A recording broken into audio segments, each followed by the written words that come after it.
Whoa, whoa, whoa, stop your scrolling. It's time for our very first Unbelievable. And you may be asking, what is Unbelievable? Unbelievable is this new program that we're going to be launching with Rodina Property Group. It's Unbelievable Relationships in Land. This is taking a good part of my dad's past business and my business and marrying them together. And there's not a better word to pay tribute or describe my dad other than unbelievable. He was a great friend, great person, and if you've seen the John Duckworth side, those are the words at both sides, and it sums up everything in between. Everybody has an unbelievable story, and so we're going to be sharing some of those, but mainly what this page is going to be about is sharing unbelievable events, people, and stories of what's going on in the horse community around Kansas City. We've sprinkled in some great land listings and horse property listings on the weekends and later in the week. So give us a like, give us a share, and give us a follow to stay updated on everything horse related in Kansas City. One of our first guests today is Brent Wright with Wright Performance Horses here in Ottawa, Kansas. He was one of my dad's very best friends and where I got my name from, and he was also one of my favorite people to have on the TV show as one of Dad's. So we couldn't pick a better place to start than Brent Wright's place. Brent, thanks for coming on and being our first guest. Well, thank you, Brent. Pleasure to be here. Yeah. So you're still doing the horse business. You're the only $1 million rider in the state of Kansas. What's your kind of day look like now? Well, I'm just kind of a chore boy for the most part right now because my kids are gone on a little trip. But I ride a couple each day, and sometimes I'll have 3 or 4, but just whatever people bring me anymore. But not showing much anymore. Still giving lessons though. Still give a few lessons. Got some really nice people that are showing some reiners, and I help them a little as I can. Yeah. And then you have Todd and Catherine moved back here from Oklahoma quite a few years ago now, but they're working out of your barn. What is Todd's riding and showing horses, but what is Catherine doing here now? She's running a little breeding operation, and she does some embryo transfers, and she does artificial breeding, and then she does the flushing of these embryo transfers and puts them in some recipient mares, and she's had good success doing it. She's good at it. I feel ever since Dr. Gardner retired, everybody's been kind of coming here. Well, Doc Gardner's helped her immensely too, and he's been a great friend and a great guy. Yep. Brent, what's an unbelievable story that you'd kind of share about Dad, or something you think that's unbelievable going on in the horse world? Well, when I start thinking about Ernie, it's hard to narrow down to one.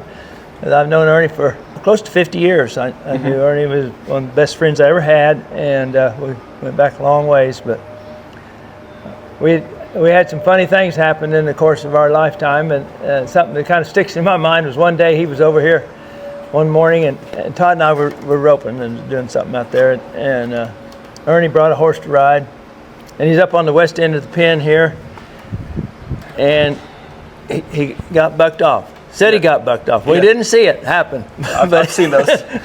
But you have to realize around here, you get zero sympathy when you have a little horse wreck because most people laugh. Ernie was laying out there for a while, and I said, "Ernie, you okay?" And he said, "I think so. Just let me lay here.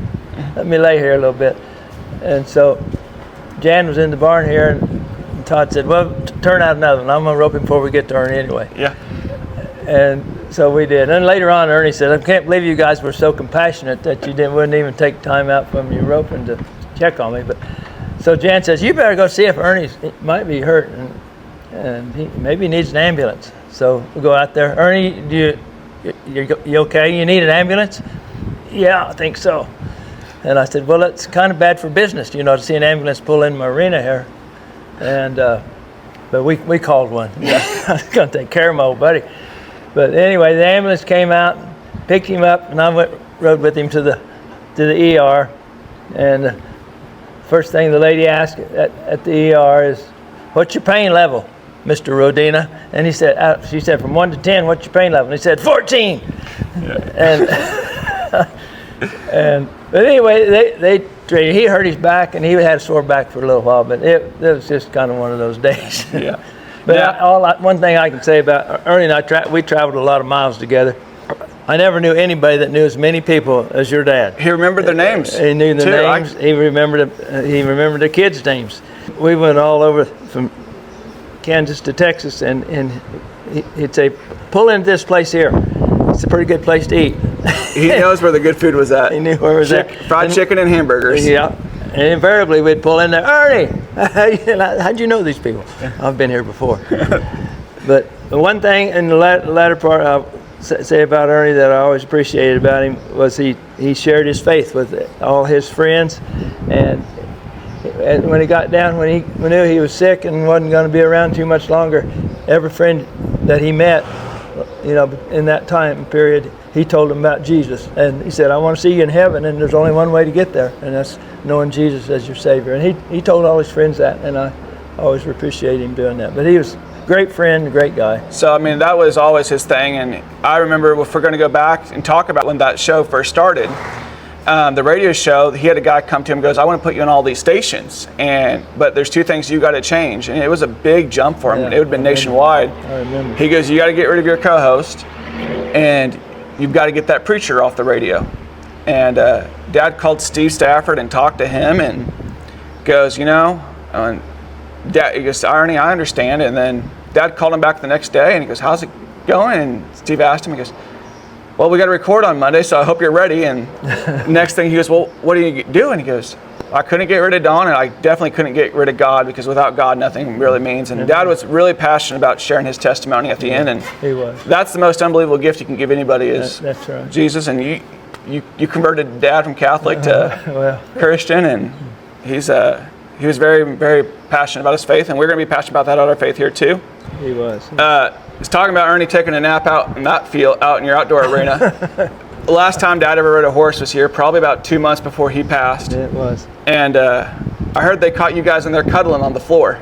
Well, he went to step off, and his left leg wouldn't hold him up, and he came off all at once on top of me. And I tried to catch him, but we both took a tumble, but didn't hurt anybody. And but he didn't want to give up riding, and that was about the last time I think that he got on. That's on old Lena out here. Yep, old Lena. And Lena's a good mare. We still have Lena, and we're going to have Catherine breed her next year for us and keep Dad's bloodlines going. And might find a good reiner, but I like the cutting and the roping a lot too. Heck yeah. Yeah.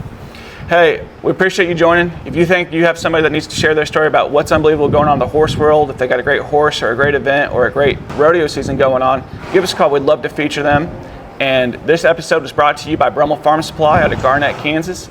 Get a hold of them for all your farm service needs, but especially get a hold of them for your Purina Mills horse feed project and cattle feed products. Talk to y'all later. Bye-bye.